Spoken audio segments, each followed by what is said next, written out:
আসসালামু আলাইকুম বন্ধুরা, আশা করি সবাই ভালো আছেন।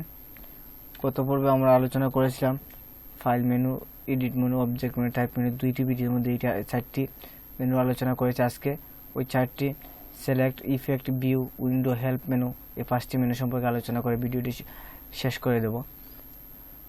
অনেক ভিডিও হয়ে যাচ্ছে ইলাস্ট্রেটর সম্পর্কে।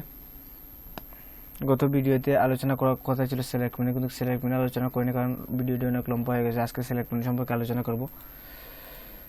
সিলেক্ট মেনুর কাজ হচ্ছে অল সিলেক্ট। আমি যদি আমার আর্টবোর্ডের সম্পূর্ণ সব কিছু সিলেক্ট করতে চাই, আমি কয়েকটি শেপ নিয়ে দেখাচ্ছি।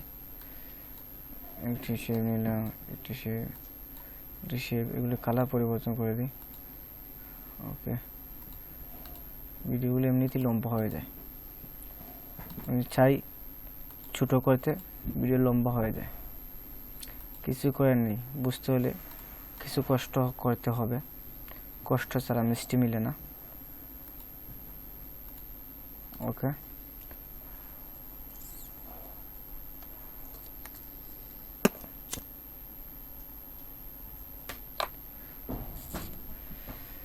আমরা এখন সিলেক্ট মেনু সম্পর্কে সিলেক্ট মেনুতে ক্লিক করব। এখন যদি আমি আমার আর্টবোর্ডের মধ্যে যে শেপগুলো রয়েছে সবগুলো সেভ করতে চাই, তাহলে Ctrl+A ক্লিক করলে সব সেভ হয়ে যাবে শর্টকাটকে। তো ওখানে ক্লিক করে দেন, সম্পূর্ণগুলো সিলেক্ট হয়ে গেছে। এটা হচ্ছে এটার কাজ। এবং ডিসিলেক্ট করতে চাই, তাহলে আমি ওখানের মধ্যে ক্লিক করব, অল অন অ্যাক্টিভ আর্টবোর্ড, এটা ডিসিলেক্ট হয়ে গেছে। এখন যদি আমি একটি সিলেক্ট করতে চাই তাহলে অল হয়ে যাচ্ছে। একটি সিলেক্ট করতে চাই,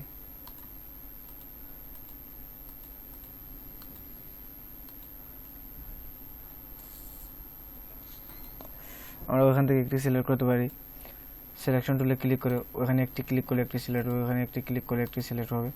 অথবা আমরা যদি সিলেক্ট সম্পর্কে যেহেতু আলোচনা এসেছে, সম্পূর্ণগুলো সিলেক্ট করেছি। সিলেক্ট করার পর আমার ইচ্ছে ওই যে শেপটি রয়েছে ওই শেপটিকে আমি ডিসিলেক্ট করে দেবো। শুধুমাত্র ওই শেপটি ডিসিলেক্ট থাকবে এবং ওই সবগুলো সিলেক্ট থাকবে। এর জন্য আমার কাজ করতে হবে, আমার কিবোর্ড থেকে শিফট ক্লিক করে ধরে রেখে আমি মাউসের লেফট বাটনে ওখানে উপর ক্লিক করব।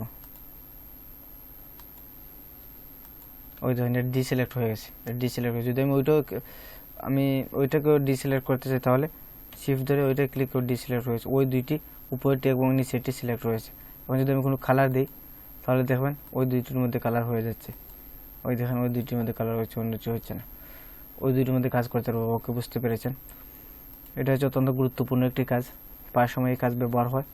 আবার সিলেক্ট টুলে কাজ করতেছি, ইনভার্স সিলেকশন, নেক্সট অবজেক্ট রেডব, next object below, same, arrange object. এগুলো তেমন কাজে আসবে না, এগুলো সম্পর্কে আলোচনা করব না। আর একটু শেপ নিই। ওকে, এখন আমি আজকে ইফেক্ট মেনু সম্পর্কে আলোচনা করব। ইফেক্ট মেনু অত্যন্ত গুরুত্বপূর্ণ একটি মেনু। অনেক ক্লিক করলাম। 3D সম্পর্কে আমি নতুন একটি ভিডিও তৈরি করব ইনশাল্লাহ ভবিষ্যতে। 3Dর উপর অনেকগুলো ভিডিও লাগবে। 3D হতে সহজ না, অত্যন্ত কঠিন একটি বিষয়। এবং কনভার্ট টু শেপ, আমি যদি এটা কনভার্ট করতে চাই রেক্ট্যাঙ্গলে, রাউন্ডেডে, ইলিপসে, আমি যে শেপটি সিলেক্ট করেছি ওইটাকে আমি রাউন্ডেডে করব। প্রিভিউ দেখবো, ওই দিন রাউন্ডেড হয়ে গেছে। ওখান থেকে আমি সাইজ কমিয়ে বাড়িয়ে নিতে পারি। আশা করি বুঝতে পেরেছেন। ক্যান্সেল করে দিই এবং আবার দেখাচ্ছি। আমি যদি আমি কোথায় ছিলাম, কোপ মার্ক ডিস্টার্টন্স কনভার্ট, আমি যদি আমি ইলিপস গোলাকারে করতে চাই তাহলে ওখানে ক্লিক করব। ক্লিক করে প্রিভিউ করে দেখতে পারবো, গোলাকারে হয়ে যাবে। ওখানে সাইজ ছোটো বড়ো করে নিতে হবে। আশা করি বুঝতে পেরেছেন। ইলিপ টুল, এগুলি রেক্টাঙ্গল টুল, আমি ওই টুলের মধ্যে রেক্টাঙ্গল টুলের সম্পূর্ণ ব্যবহার দেখেছি। ওইখান থেকে কাজ করতে পারেন, এখান তেমন কাজে আসবে না। ওকে, ক্যান্সেল করে দিই। এখন আমি ইফেক্ট মেনুতে আবার ক্লিক করব। 3D পাথ টুল সম্পর্কে আলোচনা করেছি পূর্বেই ভিডিওতে। পাথ ফাইন্ডার টুল অত্যন্ত গুরুত্বপূর্ণ একটি টুল। পাথ ফাইন্ডার টুল আমরা এখান থেকে কাজ না করে আমরা ওইখান থেকে কাজ করব। একটি কাজ পাথ ফাইন্ডার টুলের দেখাচ্ছি। আমরা উইন্ডোতে ক্লিক করব। পাথ ফাইন্ডার টুল কোথায়, ওই পাথ ফাইন্ডার টুল ওইখানে ক্লিক করব। ক্লিক করার পর আমরা প্লেট নিয়ে আসবো, পাথ ফাইন্ডার প্লেট। এখন মনে করেন আমি এটা ডিসিলেক্ট করে নিই। ওখান থেকে আমি একটি লাইন সেগমেন্ট টুল নিচ্ছি, নেওয়ার পর শিফট ধরে সোজা নিচের দিকে একটি লাইন নিচ্ছি এবং ওই দিক থেকে সোজা ওই দিকে একটি লাইন নিচ্ছি, দুইটি লাইন হলো। ওই ওই কোণা থেকে ওই কোণায় একটি লাইন নিছি, ওই কোণা থেকে ওই কোণায় একটি লাইন নিতেছি। এখন আমি ওই সম্পূর্ণগুলো সিলেকশন টুল দিয়ে সম্পূর্ণকে সিলেক্ট করে নেব। সম্পূর্ণ সিলেক্ট হয়ে গেছে। এখন যদি আমি ওখান থেকে ডিভাইড ক্লিক করি তাহলে আমার সম্পূর্ণ এগুলো ভাগ হয়ে যাবে, আলাদা আলাদা হয়ে যাবে। ডিভাইড ক্লিক করলাম এবং ডিসিলেকশন করলাম, আবার সিলেকশন করলাম, সম্পূর্ণ করার পর ওখানে ক্লিক করে আনগ্রুপ করে নিলাম। ওকে, ওই দেখেন সম্পূর্ণগুলো ভাগ হয়ে গেছে। এই টুলগুলো পাশে আমাদের ব্যবহার হয়, এই টুলটি আমাদের বেশি ব্যবহার হয়, ডিভাইড টুল। ওকে, আশা করি বুঝতে পেরেছেন। ওকে, সম্পূর্ণ আমি ডিলিট দিয়ে দিচ্ছি। আবার একটি শেপ নিই, ভিডিওগুলো লম্বা হয়ে যায়।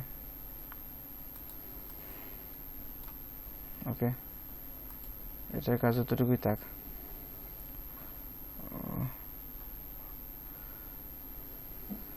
পাথফাইন্ডার টুল,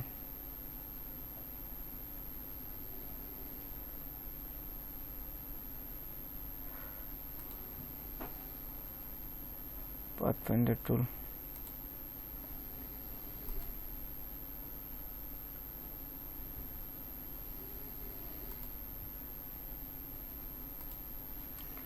ওকে, আবার ইফেক্ট মেনু, পাথফাইন্ডার টুল, পাথফাইন্ডার পাথ সম্পর্কে আলোচনা করছি। পাথফাইন্ডার স্টাইলাইজ, বিভিন্ন ধরনের স্টাইল, মনে করেন শ্যাডো দিতে পারবো আমি, ফিতার দিতে পারবো, ইনার গ্লো দিতে পারবো, আউটার গ্লো দিতে পারবো, রাউন্ড কর্নার দিতে পারবো। রাউন্ড কর্নার দিলাম। ওকে, ওই দেখেন রাউন্ড কর্নারে শ্যাডো হয়ে গেছে, রাউন্ড কর্নারে শ্যাডো হয়ে গেছে। এখন আমি আরেকটা ক্লিক করি ইফেক্ট মেনুতে, ইফেক্ট মেনু,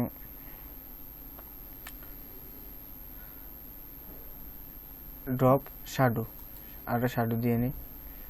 ওখানে সাইজ আমরা দিয়ে নিতে পারি, প্রিভিউ করে দেখি কী হয়। ওই দেখেন পিছনে দিকে শ্যাডো তৈরি হয়ে গেছে। ওভাবে বিভিন্ন শ্যাডোর কালার দিতে পারি আমরা, ওইখান থেকে কালার বিভিন্ন কালার দিতে পারি। ওখান থেকে উপর দিকে তুলি, বিভিন্ন কালার আছে, রেড কালার চাইলে রেড কালার দিতে পারি। ওকেতে ক্লিক করব, ওই দেখেন নিচের দিকে রেড কালার শ্যাডো হয়ে গেছে। ওই দেখেন নিচের দিকে ওই সাইডে রেড কালারের শ্যাডো হয়ে গেছে। আশা করি ওইদিকে 22 ওইখানেও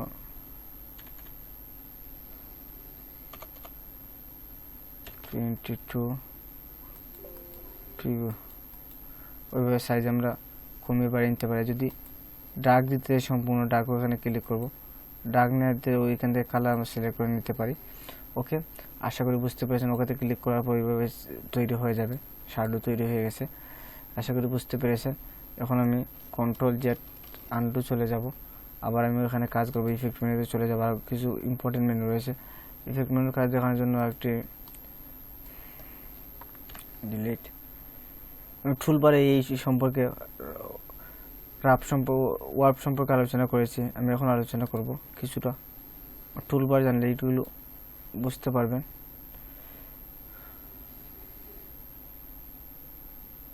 সিম্বল টুল,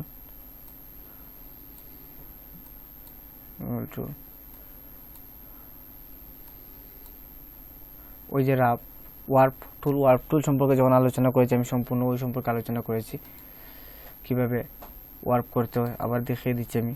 ওই ওয়ার্পের মধ্যে ক্লিক করবো, ওয়ার্পের মধ্যে ক্লিক করার পর যখন আর্টসে ক্লিক করবো, যে কোনো একটা ক্লিক করলে হবে, ওখানে আর্টসে ক্লিক করবো, একটা বোর্ড চলে আসবে। ওখান থেকে আমি ওই দেখেন ওইভাবে যদি আমাদের পারসম ওইভাবে তৈরি করে ওই ধরনের শেপ তৈরি করে ওখানে লিখতে হয়, ওইভাবে আমরা লিখতে পারি। কীভাবে লিখতে হয় আমি ওই টুলের ব্যাপারে আমি দেখিয়ে দিয়েছি, আপনারা ওইখান থেকে দেখতে পারেন। এবং এখানে সংক্ষেপে আলোচনা করব। ওইখানের মধ্যে আপনি বিভিন্ন স্টাইলিশ দিতে পারেন, দুইটা দেন অন্যরকম স্টাইলিশ হয়ে যাবে। যদি আপনি ওইটা দেন ফ্ল্যাগ আকারের হয়ে যাবে, ওখানের মধ্যে লিখতে পারেন, আপনি টাইপ করতে পারেন। টাইপ করার পর টাইপকে আপনি ওই ডিজাইনে করে দিতে পারেন। কীভাবে করবেন আমি ওখানে দেখিয়ে দিয়েছি, আপনি দেখতে পারেন ওই টুলের ব্যবহার। এবং ফিশ আকার যদি ফিশ হয়ে যাবে, ওই ফিশের উপর আমি যে কোনো লেখা লিখতে পারি, যে কোনো ডিজাইন দিতে পারি। আশা করি বুঝতে পেরেছেন। ওই বিভিন্ন ডিজাইন আপনারা দেখে নেবেন ভিডিওটি, আসলে ওইটা দিতে আসলে ওইভাবে হয়ে যাবে। ওইটাকে ছোটো বড়ো করে নিতে পারি। আমি সিলেকশন ওকেতে ক্লিক করবো, ওকেতে ক্লিক করার পর সিলেকশন টুলে ক্লিক করে আমি ওইটাকে ছোটো বড়ো করে নিতে পারবো। ওই দেখেন এইভাবে বিভিন্ন ধরনের স্টাইলের শেপ তৈরি করতে পারি আমরা। আমি এখন আনডু করব, কন্ট্রোল জেড জেড জেড। ওকে, আবার আমি ইফেক্ট মেনুতে চলে যাব। যেগুলো ইম্পর্টেন্ট ছিল সবগুলো দেখিয়ে দিচ্ছি। ব্লুর মানে গুলা করতে চাইলে গুলা করতে পারেন। তারপরে হচ্ছে ব্রাশ স্ট্রোক ব্রাশ স্ট্রোক সম্পর্কে, ডিস্টর্ট, পিক্সেল, স্টাইল সম্পর্কে আলোচনা করেছি, টেক্সচার, ভিডিও, এগুলো ইম্পর্টেন্ট না। এখন আমরা চলে যাব বি মেনুতে। বি মেনুর কাজ হচ্ছে outline control plus Y. Outline view করতে হলে কন্ট্রোল প্লাস ওয়াই আউটলাইন আমরা ভিউ করতে পারবো। ওইভাবে আউটলাইন আমরা ভিউ করতে পারবো।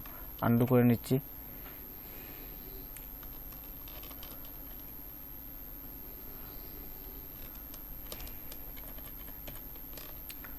ওকে, ভিউ মেনুতে চলে গেলাম। প্রিভিউতে আবার ফিরে আসলাম। ফিরে আসার পর আবার ভিউ মেনুতে ক্লিক করব। ভিউ মেনুতে ক্লিক করার পর ওভার প্রিন্ট প্রিভিউ আমরা ওইখান থেকে দেখতে পারি। পিক্সেল প্রিভিউ ওখান থেকে প্রুফ সেট আপ ওখান থেকে আমরা করতে পারি। আমরা ওইখান থেকে করতে পারি। এবং প্রুফ কালার আমরা ওইখান থেকে পিক করতে পারি। জুম টুল সম্পর্কে আমি আলোচনা করেছি। ওই জুম টুল, ওই কাজ হচ্ছে জুম টুলে। Zoom in, zoom out, zoom কীভাবে করতে হয় আমরা আলোচনা করেছি। জুম আউট কীভাবে করতে আমরা আলোচনা করেছি। ফিট অল ইন উইন্ডো, এটা বেশ অ্যাকচুয়াল সাইজ আমরা ওখান থেকে সিলেক্ট করতে পারি। Hide artboard, show print tiling, hide slice সম্পর্কে আলোচনা করেছি আমি কীভাবে হাইড করবে স্লাইসকে। যখন আমরা একটি স্লাইস নিব তখন আমরা হাইড করতে চাইলে ওখানে ক্লিক করে হাইড করতে পারি ভিউ মেনু থেকে। তারপরে গেল লক স্লাইসকে যদি আমরা লক করে রাখতে চাই তাহলে স্লাইস মেনুতে আমি আলোচনা করি। স্লাইসকে কীভাবে লক করতে চাইলে ওখান থেকে আমরা লক করতে পারি। রুলার আমাদের অত্যন্ত গুরুত্বপূর্ণ একটি কাজ। রুলার আমি দেখাচ্ছি একটু। ইফেক্ট মেনুতে চলে যাওয়ার পর ভিউ মেনুতে ওখানে শো রুলার্সে ক্লিক করবো। দেখেন আমাদের একটা রুলার্স চলে এসেছে। বিভিন্ন সময় কাজ করতে আমরা কাজকে সোজা রাখতে বিভিন্ন ধরনের রুলার টেনে আমরা কাজ করি। ওখান থেকে রুলার টেনে কীভাবে নামাতে হবে, ওখানে ক্লিক করে আপনি মাউসের লেফট বাটন ধরে বসে ওইখানে টান দিলে রুলার নামবে। ওই দিক থেকে রুলার আনতে চাইলে ওখানে টান দিবেন মাউসের লেফট বাটনে ক্লিক করে ধরে। ওই দেখেন একটি রুলার চলে এসেছে। ওই আমাদের বিভিন্ন সময়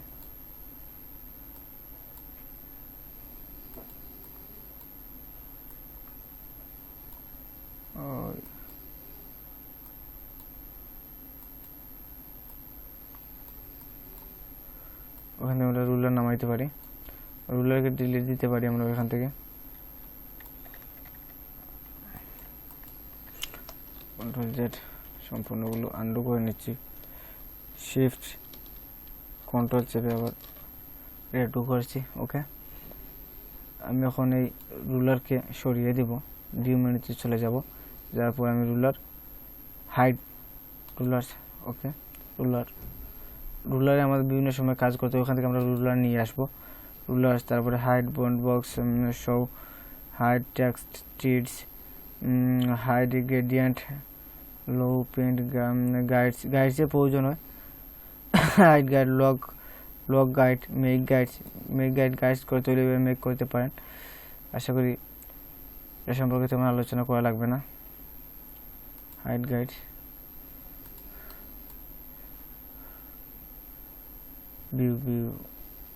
ভিউ মেনুতে আমরা আলোচনা করতেছি। এখানে তেমন কোনো ইম্পর্টেন্ট হচ্ছে না। স্মার্ট গাইডস, ওইটি সবসময় আপনি অন করে রাখবেন। ওখানে ক্লিক করে এনেবল করে রাখবেন, অন করে রাখবেন। এটার মিনিং হচ্ছে আমি দেখাচ্ছি।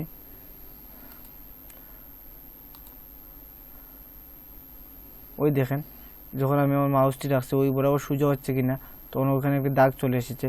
যখন আমার মাছ বরাবর হচ্ছে কিনা ওখানে একটা দাগ চলে এসেছে। ওখানে যখন রাখবো আমি ওইটা মাছ বরাবর হচ্ছে দাগ চলে আসবে। আমরা ওই দাগ দেখে আমরা এই মাঝামাঝি আকারে কাজ করতে পারি। এইটার কাজ হচ্ছে এইটাই।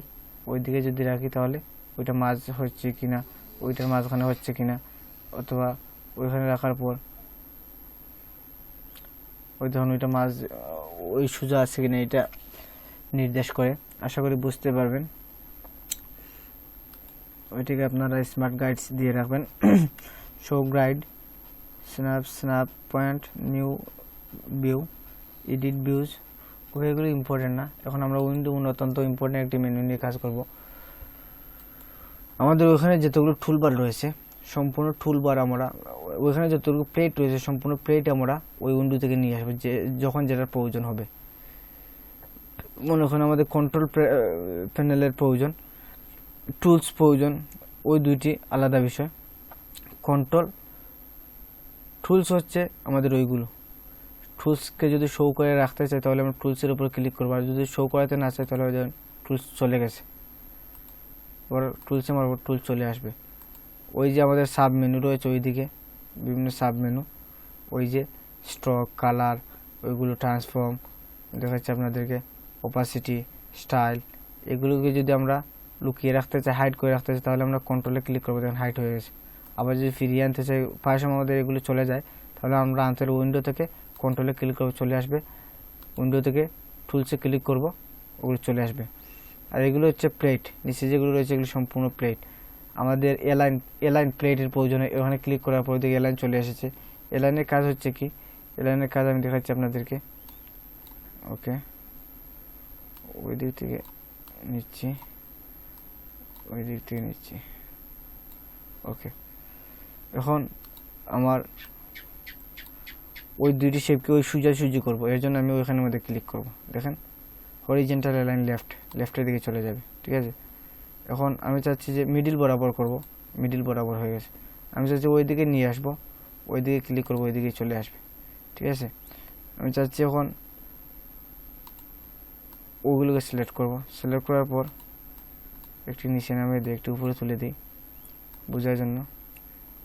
ওকে, এখন আমি চাচ্ছি ওই উপর দিকে সম্পূর্ণ সোজা হবে, এলাইন করে নেব, ওখানে ক্লিক করব, সম্পূর্ণ সোজা হয়ে গেছে। মিডিল বরাবর সমান ফাঁকা হবে, মিডিলে ক্লিক করব, মিডিল বরাবর হয়ে যাবে। আমি ওই দিকে ক্লিক করে নিচের দিকে সম্পূর্ণ সমান হয়ে যাবে, নিচের দিকে সম্পূর্ণ সমান হয়ে গেছে। এবং ওই তিনটি নিলাম, সিলেক্ট করলাম, ওই তিনটি সিলেক্ট করে যদি আমি ওইখানে ক্লিক করি তাহলে সমান ওইগুলো হয়ে যাবে, দূরত্ব সমান হয়ে যাবে। ওখানে ক্লিক করলে এগুলো সমান হয়ে যাবে, দূরত্ব সমান হবে। ওখানে ক্লিক করলে দূরত্ব সমান হবে, ওইটাতে ওইটা কতটুকু দূরে দূরত্ব সমান হবে। এবং এইভাবে এলাইন করে নিতে পারি আমরা। এলাইন আমাদের প্রত্যেকটি কাজের মধ্যে এলাইন অত্যন্ত প্রয়োজন, এলাইন ছাড়া আমাদের কাজ অ্যাপ্রুভ হবে না। ওকে, উইন্ডো এলাইন সিলেক্ট করে নিলাম। এলাইন আর্টবোর্ড সম্পর্কে আলোচনা করেছি, ওখান থেকে আমরা আর্টবোর্ড নিতে পারি। ওখানে ক্লিক করার পর ওখানে আর্টবোর্ড চলে আসবে, ওখানে আর্টবোর্ডের কাজ করতে পারি আমরা। ওকে, আর্টবোর্ড, ব্রাশ আমরা ওইখান থেকে নিতে পারি, ব্রাশে আর্টবোর্ড। কালার তো ওইখানে আমার রয়েছে, ওই যে কালার রয়েছে, কালার ওইখান থেকে নেওয়া হয়েছে। ওখানে ক্লিক করার পর কালার চলে যাবে ওখানে, আশা করি বুঝতে পেরেছেন। এটা হচ্ছে একটা কালার প্লেট। কালার গাইড ওইখানে রয়েছে, ওই দেখেন কালার গাইড, ওই দেখেন কালার গাইড ওইখানের মধ্যে রয়েছে। কালার গাইড আমার ওখান থেকে নিতে পারি আমরা যদি কালার গাইড না থাকে। ওই সম্পূর্ণ ডকুমেন্ট কুলার চাইলে ওখানে, ইনফরমেশন চাইলে ওখানে, লেয়ার চাইলে ওখান থেকে নেবেন, লিঙ্ক। তারপর ওইগুলো নেগেটিভ, পাথফাইন্ডার টুলের কাজ আমি দেখিয়েছি, পাথফাইন্ডার টুল ওখান থেকে নিতে পারেন, প্যাটার্ন অপশন ওখান থেকে নিতে পারেন, স্টক কালার ওখান থেকে নিতে পারেন, সুইচেস ওখান থেকে নিতে পারেন, সুইচেস। ওই দেখুন এখানে সুইচেস হয়েছে, সিম্বল, ওই দেখেন সিম্বল টুলের ব্যবহার আমি দেখেছি, সিম্বল ওইখান থেকে নিতে পারেন, এই প্লেটটি ওইখান থেকে নিতে পারেন, সম্পূর্ণ টাইপ টুল ওইখান থেকে নিতে পারেন।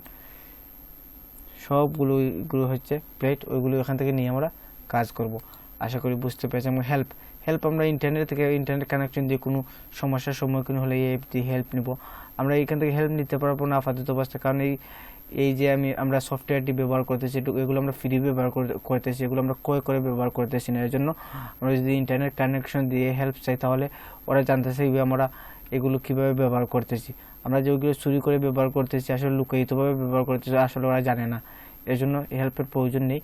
আমরা যদি হেল্পের প্রয়োজন হয় তাহলে আমরা গুগলে সার্চ দিয়ে আমরা আমাদের সমস্যার সমাধান করতে পারি, ইউটিউবে সার্চ দিয়ে আমরা আমাদের সমস্যার সমাধান করতে পারি। আশা করি বন্ধুরা বুঝতে পেরেছেন। এবং এই প্লেটগুলো নিয়ে আমি সংক্ষিপ্ত আকারে আগামীতে একটি ভিডিও তৈরি করবো ইনশাল্লাহ। আশা করি সবাই ভালো থাকেন, সুস্থ থাকেন, আশা কামনা করে আমি আমার আজকের ভিডিও এখানে শেষ করছি। আল্লাহ হাফিজ। সবাই ভালো থাকেন, সুস্থ থাকেন, এবং কোনো সমস্যা হলে আমাকে কমেন্ট করে জানিয়ে দিতে পারেন। আল্লাহ হাফিজ।